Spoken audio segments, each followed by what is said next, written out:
Alright, spring presentation is here with some new surprises and a very huge ban list. So let's begin. So first off, here is the new restriction list, which I was not really expecting. This is one of the biggest restriction lists that we got. So first off, the top row are all choice restricted, which these ones I get, and then the bottom row is just restricted on how many copies. But the second form of Vygila restricted to 2 copies, I was definitely not expecting. I was only expecting the grade 3 searcher to be restricted to Vygila. Even though I know how strong that is for Vygila, I was not really expecting it. And then not only that, they also straight up banned a lot of defensive themed cards. And that includes the hostage stuff as well, which personally I don't really like, but I kind of get to avoid keeping the game for too long. But yeah, banning a bunch of defensive cards when we already kind of lack defensive options kind of sucks. But still overall cool update when it comes to the restriction side. And then here's the DSR for set 14, which is Seraph Phantom, which surprises me that they didn't just reveal this tomorrow.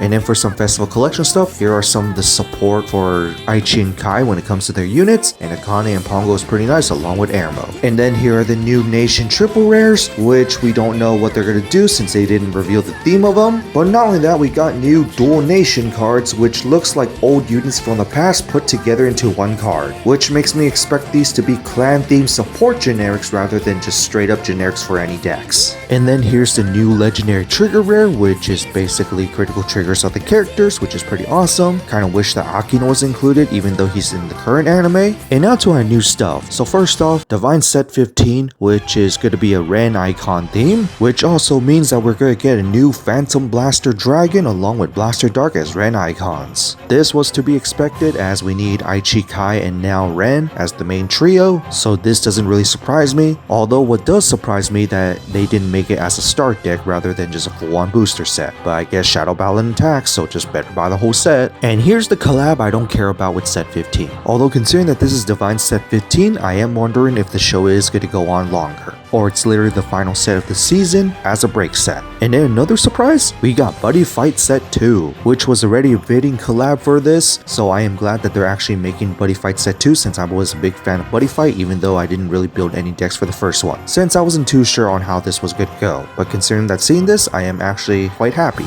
Just wondering how they're going to do the world support though. And then here's the remaining schedule. So remember, in Japan, set 14 will be at April, Festival Collection is always at May, and then we got the new one in set 16 for June, with July being the Buddyfight. Honestly, was kind of expecting for more, especially when it comes to Stride deck sets. And then there's the next presentation in July. And so that's it for this spring strategy presentation. What do you guys think of it? Even though we did get some surprise reveals in Festival Collection, which I do like, along with set 15 being the Ren Icon, which was very expected, and Buddyfight, which was a huge surprise, and we also got decent ban lists. I am still kind of hoping for the Stride deck sets, especially when it comes to Ultimao and Asha, because those two are the last of the main characters, and I'm genuinely surprised that they still haven't made them yet, especially when we celebrated G last year and we still haven't got the Stride deck set as the original cast. And the fact that we're at 15th anniversary when it comes to the original show, which I kind of get when it came to Ren, but just a little surprised that they didn't even bring them back as well when it comes to the G casts. But one thing I do hope is that these character icons do not completely replace the encounters, because I still kind of like encounters in a way, but that's just me. But on that, that's it for this, and see you all next time.